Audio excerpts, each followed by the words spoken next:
Geography now, Pakistan. Whoa, the nation that's in Central/South Asia. Oh my gosh. We actually were thinking of going to Pakistan last year. We actually had a whole thing lined up, and then I forgot what happened. Why didn't we go? We had like a crazy India trip planned in which we were going to go from Amritsar and cross the border into Lahore.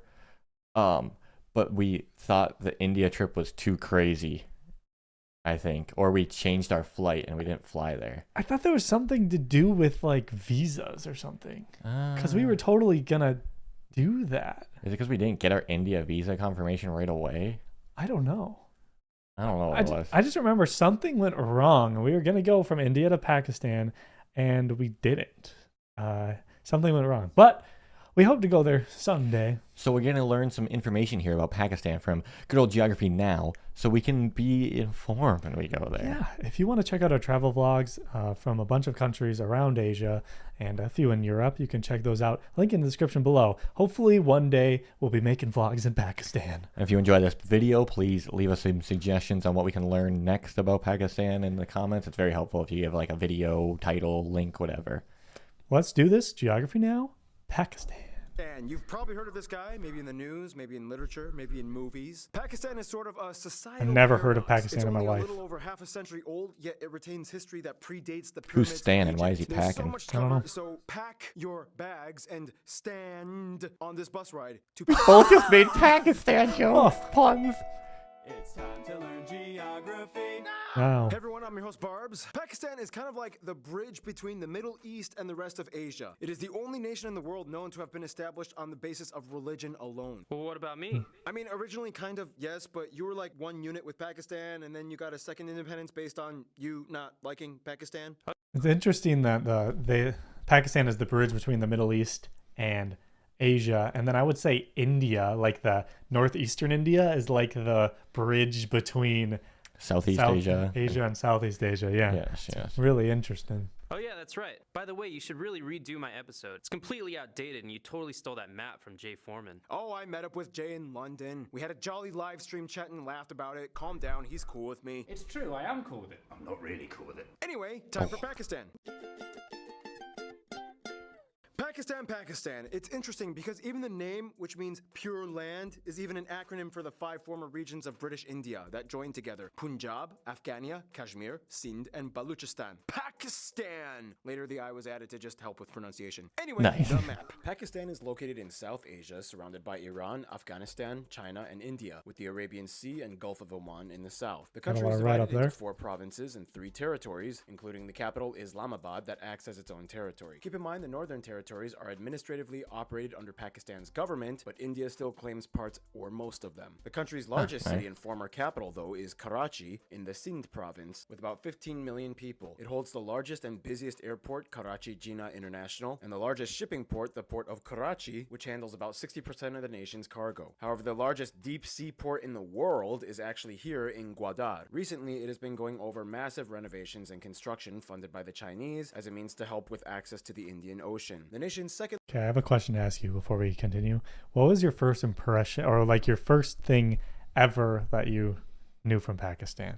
I honestly don't even know. I know mine. Karachi, the Modern Warfare 2 map. Oh yeah, that's mine too. Yeah, It was if you ever play Modern Warfare 2, it's a map on that game. that's all I ever knew about Karachi. I didn't know it was in Pakistan. I didn't either. I just, after we figured out later that it was in Pakistan, then I was like, oh, Karachi, that's what the map is. When we were planning to go to Pakistan, we were like, wow, wouldn't it be weird to be in Karachi, the Modern Warfare 2 map? second largest city is Lahore in the Punjab province, which holds the 3rd busiest airport, Lahore Allama Iqbal International. The country has a vast, wide rail network extending from Karachi to Peshawar in the north, That's with nice. branch lines extending to Iran, Afghanistan, and a proposed line that goes up to China. However, it would be very that'd be difficult quite the considering rail that up there are there. incredibly high mountains up further north, and today there is only one main road that crosses over from Pakistan into China. The N35 highway, otherwise known as the Karakoram Highway, the world's That road highest looks paved road at insane. over 4 That's one of the things I've known about Pakistan recently, that the highway looks insane, and the mountain range there looks insane. Some of those roads are uber dangerous. Yeah. meters above sea level. This one little road is the life-giving artery on the 523-kilometer wide border that gives China access to the Indian Ocean and Pakistan access to the east, circumnavigating around India, which otherwise blocks them both. Yeah, I mean, it's really not hard to understand why China and Pakistan get along. It's like, Give me access to the West! Ugh. Nope. and now my favorite part of any episode, territorial anomalies. Now, if you ask someone to draw the map of Pakistan, you might get a lot of different images depending on who you ask. Some might draw this, some might draw this, and those that don't know what maps are might draw this. But in regards to the Pakistani administered areas, As we discussed before, this whole region is disputed with India, and it is the site of the most militarized area on the planet, Jammu and Kashmir. In a condensed explanation, in this area, Pakistan and India want all of this, China just wants these parts. Pakistan and India had 3 wars. They drew a militarized line over here between India and Pakistan. Pakistan relinquished their claim to the Shaksam Valley over to China, but India did not agree and still claims it. All the while, all 3 countries converge on the Siachen Glacier, the second largest non-polar glacier in the world, on point NJ9842, and the dead man zone begins where nobody dares to do anything. This is probably the most That's tense so border high point up, it's in the insane. world. so there you go. Confusing border stuff and weird tension with Chinese alliance. Pakistan! Some of the top spots you guys, the Pakistani geography suggested we mention in this video include places like Faisal Mosque, the Shandur Polo Grounds, the most dangerous hanging bridge in the world. Oh my gosh, that is so dangerous. Look at how big that river is. And look at how small those planks are to walk on. Would you do it? Uh, With a life jacket? Even then, it might die. It would make it more dangerous if there was a waterfall like a few hundred feet down. Yeah. Shangri-La Lake, the Wow. shipbreaking yard of Gadani. There's so many amusement parks like these. There are so many forts like these. There's even some Hindu sites like these. Of course, there are so many tombs and mausoleums. Here's a bunch of them. There's St. Patrick's Cathedral in Karachi, Changamanga, Lahore Museum, Changamanga. Karachi That's a War nice name. Cemetery. All of these UNESCO heritage sites, as well as these major archaeological sites. Wow. Yeah, you can see that there's a lot of backstory hidden within the valleys of Pakistan, and it goes way back to a very important river, which brings us to... Pakistan's landscape is incredibly diverse. If you look at Pakistan from above, you'll notice it has some very prominent and distinctly contrasting features. And it's very interesting how Pakistan has Desert, used these mountains. features to their advantage. For one, Pakistan is kind of precariously situated right at the convergence of the Indian, Arabian, and Eurasian plate zones. This is what has created the dry, hilly area known as the Sulayman Range and the Baluchistan Plateau in the southwest. Despite the Balochistan province, the largest one, taking up about 44% of the country's land, only about 6% of the population Oh, lives wow. here. This effectively makes Balochistan and Azad Kashmir the Like earthquake Alaska style. capitals of Pakistan. The capital of And you can kind of Balochistan. see where all the people would live, right? In that river valley. Yeah. And then that's also, I believe, where it flooded recently, which is very unfortunate. Danketa was nearly destroyed in 1935, yet rebuilt. In the north, you can find the tallest peak, K2 or Chogori, the second tallest Let's mountain climb in it. the world, I'm down to straddling the climb. border with the disputed Shaksam Valley that both India and China claim. Keep in mind, 5 of the 14 tallest peaks in the world, known as the 8,000ers Club, are located in the north of Pakistan, 4 in the Gilgit-Baltistan We territory climb 'em all? alone. From Easy, there, going one south, after another. you see the one iconic powerhouse lifeline of the entire nation, the Indus River, fed by snowmelt from the mountains up north. This is the longest river in the nation that has dozens of branches and tributaries that essentially feed the entire country. In fact, the Indus River Basin is the world's largest irrigation system with over 58,000 kilometers of canals, cultivating over Interesting. 230,000 square kilometers of land. Further south, you find the largest natural lake in the country, Manchar, along the edges of the Indus Valley that flow into the Indus River Delta, with the Keti Bundur South Wildlife Sanctuary. This is the most heavily forested and wildlife concentrated area of Pakistan that is not commercially exploited. Also, it is really hard to build harbors here because the swampy mangroves make it difficult. Finally, a skip to the east, you hit the Tarparkar Desert, which claims to be the world's only fertile desert, with a dry landscape, but abundance of water sources that nourish the myriad of shrubby plants and wildlife. Just zoom in and you can find small ponds and creeks meandering throughout the interesting. entire Whoa. area, well across the border into India. Now keep in mind, within all this stuff, there's a ton of cool notable sites, such as the Hingol mud volcanoes, that cool. lake that looks like a teardrop, the Biafo Glacier, the Fairy Meadows, the second largest salt mine in the lake that looks Some like of these look crazy. I mean, teardrop, like, the Biafo Glacier, that looks like Iceland. Fair- Yeah. That looks like Switzerland. Meadows, potatoes, the second largest salt mine in the Looks like a world. cave. And there's so Yeah. much more, but yeah, I'm done here. I need a triple shot of espresso break, which means, oh no! Oh no! Oh no! Oh, Noah. As you can probably guess by now, nice. Pakistan's land is not only loaded with contrast, but resources as well. Over 40% of the population is employed in agriculture and livestock, where wheat and cotton are the major crops. They actually rank 4th in the world for cotton production and 3rd in goat meat. Pakistan is actually one of the largest textile producing countries in the world. In fact, this one city produces about half the entire world's football or soccer ball. Really? Otherwise, That's the nation interesting. is also thriving with wildlife. They have about 660 bird species, over 170 mammal species, including the national animal, the markhor. To finish off this segment, like we always do, food. Some dishes you guys, the Pakistani geography suggested we mention, include things like Baluchi-style saji and meat pie. Beef and lamb korma is also popular. In the north, you see dishes closer to Iranian and Afghan cuisine like lamb and beef kebab and Pashtun-style rice. We all know the That's good. world-famous Punjab cuisine. It's virtually the exact same as the Punjab in India. In the south, the Sindhi people will probably have more fish in their diets as they are on the coast. There's a lot of other cuisines we could have mentioned within the various ethnic groups, but that would take way too much time. We can't however, Gulab talk about jamun. the people groups in this next segment. Thank you, Noah. Now, the weird thing about the entire South Asian subcontinent is that when you look at the people, many of them look exactly alike, and you would just assume they're basically relatives. I mean, you have Pakistani Punjabis and Indian Punjabis, Pakistani Kashmiris, Indian Kashmiris. They have the same languages and same cultural traditions and history and customs, and in most cases, they really are family. But when it comes to nationhood and worldview, the dichotomy makes a clear boundary that splits one side from the other. Keep talking. We're listening. First of all, the country has over 200 million people and is the sixth most That's populous crazy. nation in the world and second most populous Muslim nation after Indonesia. The rich and the powerful just split up the people. They're like, nope, you can't talk to anybody past this line now. The We're out of line. queue. The lines. Who made these lines? The country is very diverse in people groups, but the largest ones are the Punjabis at around 45%, Pashtuns in the north at about 16%, Sindhis in the south at about 14%, Saraikis at about 9%, and the rest are a mix of various other people groups like the Mujahirs, Baluchis, and so on. Lots They of use different the ethnicities. Pakistani rupee as their currency, they use the type C and D plug outlets, and they drive on the left side of the road. Yeah, they were a former British colony. Now, Pakistan has 74 listed individual languages spoken throughout the country, Wow. 66 of which are indigenous, and 5 have over 10 million speakers each. Almost all of them are Indo-Aryan. How on earth do all the people of Pakistan stay interconnected? Well, today, much like India, the nation has 2 official languages used and taught in schools, used as lingua francas, Urdu and English. Yeah, that's right, it's pronounced Urdu, not Urdu.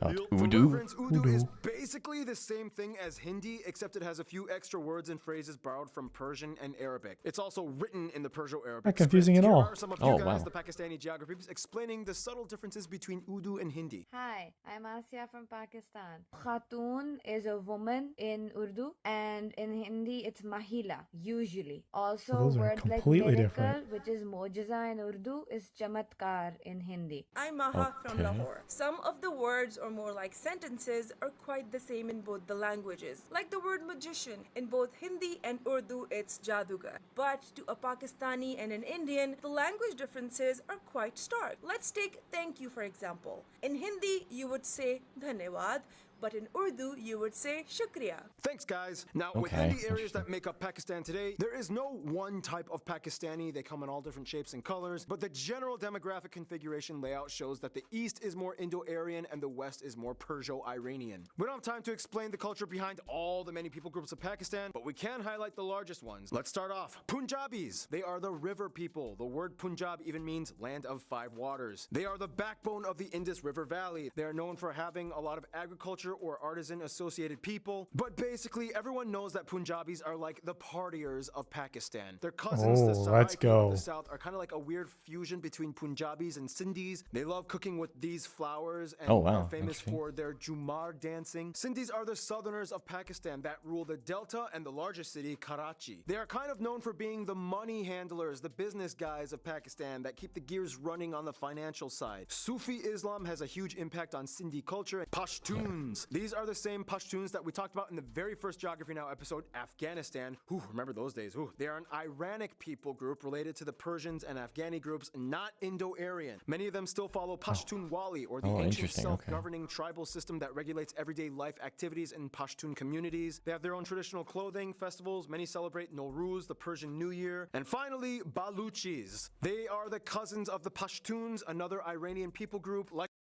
all the different groups look very different. Very different. I mean, you can see basically like the convergence of the different regions of the world right there. That mountain chain, I'm assuming a lot of the Middle Eastern, Iranian looking people live on the other side of that chain. So it's very interesting to see just one nice chunk of mountains can really change how people look. The natural divides. Like the Pashtuns, they have their own tribal societies. According to tradition, all the tribes are descended from one of the 5 children of Jalal Khan. At one point, there was kind of like a little bit of an insurrection amongst the Baluchi people for secession into an independent Baluchistan state. They are the most mineral-rich province in Pakistan, which is why their women are known for wearing some of the most lavish jewelry. And finally, we have to mention the cold mountain people, such as the Kashmiris, Baltis, Wakis, and so on. Kashmiris are Indo-Aryan, whereas Baltis are Sino-Tibetan. Nobody knows exactly what the Burushos are, but they exist. The Hunza people live the longest and have a super healthy special diet. The Kalash people have lots of blondes and redheads, and they practice a form of animism related to ancient Hinduism. And there are so many other people groups, but we don't have time. That's the very gist of it. interesting. Why don't you do every single one, Geography Now? What the heck? This video should be 70 minutes long. That's how you make a Pakistan. Otherwise, there are some traits that most Pakistanis kind of universally follow. And with that, here's Random Hannah to explain with culture stuff. In Pakistan, no matter what region you go to, you are very likely to see the traditional dress called shalwar kameez. They come in all different colors and designs. India has Bollywood and Pakistan has Lollywood, the term used for the film industry centered around Lahore, mostly producing Urdu-speaking films so everyone can understand. Pakistan also has the most active and numerous UN peacekeepers, usually working in Islamic countries to help as mediators in religious-based conflict. Speaking of which, they have the 6th largest military force in the world. They are famous for the Wagah border ceremony done every day at the border with India. Many people know Pakistan and India as cricket powerhouses. However, they love field hockey and squash as well. They have the best performance in the world with 4 championships. And with squash, they have the most British Open squash championships and world championships as well. And finally, of course, at about 95% of the population adhering to it, Pakistan unites mostly under the Muslim faith. Nonetheless, the Constitution guarantees freedom of religion, and there are noticeable Hindu and Christian minorities. However, the Constitution does limit political rights of non-Muslims. For example, the president and prime minister must always be Muslim. And now, I'm sorry guys, but here's Keith with some music stuff. In Pakistan, there are 3 main general genres you will hear commonly throughout the country: traditional regional music, religious music, and modern music. A long time ago, before the European system was adopted, many places in the Indian subcontinent had a musical notation print called Swaralipi. It depicted notes, scales, and pitch. Raga music uses this a lot. Nonetheless, much of Pakistani music is based on improvisation and learned technique. Today, everything from Pakistani hip-hop, pop, and yes, even metal has been growing in the past few decades. I love how you were so pumped for half that sentence and then you died at the end. Now, usually we don't sugarcoat everything here at Geography Now. I asked you guys, the Pakistani geography peeps, to explain some of the current issues Pakistan is facing today. They do have blasphemy laws enacted in their government system, which some see as a suppression of speech. Illiteracy and unemployment can also be high in certain areas as well. Just like their neighbors, human trafficking, especially of the homeless and homeless children, has been widely documented. Many officials like this guy are trying their best to fight against it. And finally, yes, we all know that there is controversy with the jihadist terrorist organizations like Al-Qaeda that have been operating back and forth within regions of South Asia, often within Pakistani borders. This has been a constant struggle that the country has been facing. Their army has undergone numerous pursuits and clashes and battles against them. Terrorist attacks have killed over 30,000 people and caused over $67 billion in damage. Luckily, it has been in decline since the peak in 2009. Whew, yeah, Pakistan has beautiful land and people, but to quote Poison, every rose has its thorn. Hey man, I'm the music guy, man, dude. Sorry, Mr. Don't Chance. grab any anyway, thorns. we gotta move on. History in the quickest. Just snip off the nice part of the rose and think, kid, I Just got this ignore for the you. bad things. Yeah. Don't do that. You need to fix your problems. You need to acknowledge the problems and then fix them together. Got this. Way I can put it, Neolithic Mergar people, Indus Valley civilization, Indo-Aryans migrate, Hinduism, Persians, Macedonians, Mauryans, a little bit of Buddhism comes in, weird confusing Indo-Greek Scythian Parthian kingdoms, more Hindu kingdoms, Arab Caliphate, Islam comes in, Turkic dynasty, Mongols, yeah, even the Mongols took a stab at it, weird regional kingdom era, Mughals, British, independence and partition, Pakistan is Lots two of parts, different wars influences. with India, Bangladesh breaks and doesn't want to be part of Pakistan anymore, first democratic transition from military rule, coups, military tension, China deals, country grows, and here we are today. And finally, here are some famous people you guys, the Pakistani geography, suggested we mention. Jahangir Khan, Sohail Abbas, Malala Yousafzai, a bunch of singers and Zayn? Oh, he's the only one I've known actors so like far. these people. There's just too many to mention. But one of the most famous ones would probably be Rahat Fateh Ali Khan. So many politicians and army people like these. I'm just going to put it on the screen for you. As well as all these sports and athletic people. Mahbub ul Haq, Mir Muhammad Ali Khan, Abdul Qadir Khan, Abdul Salam, and Shahid Khan. A lot of poets and religious figures like these. But this one, Allama Iqbal, probably being one of the most prominent ones. Yeah, so many notable famous Pakistanis. I'm pretty sure a lot of people around the world have heard of them. Which brings us to the world relations, which brings us to... Who's friends?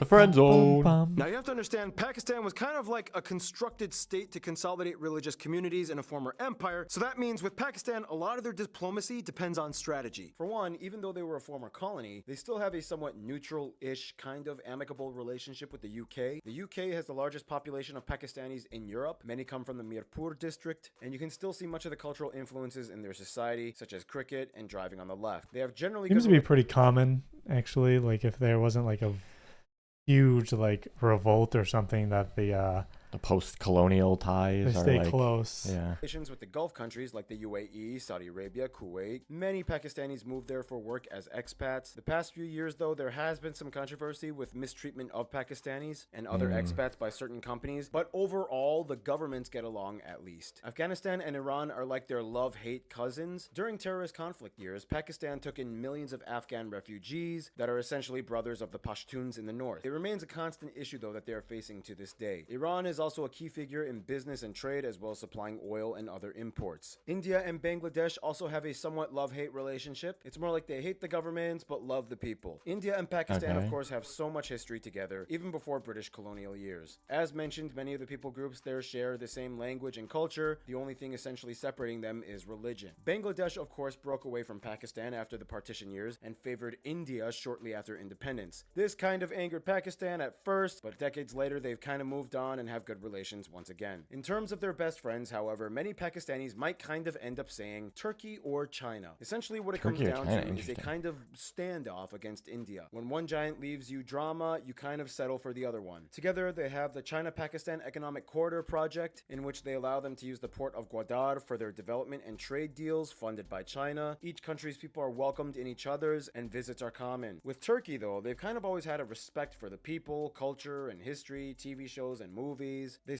And Orma?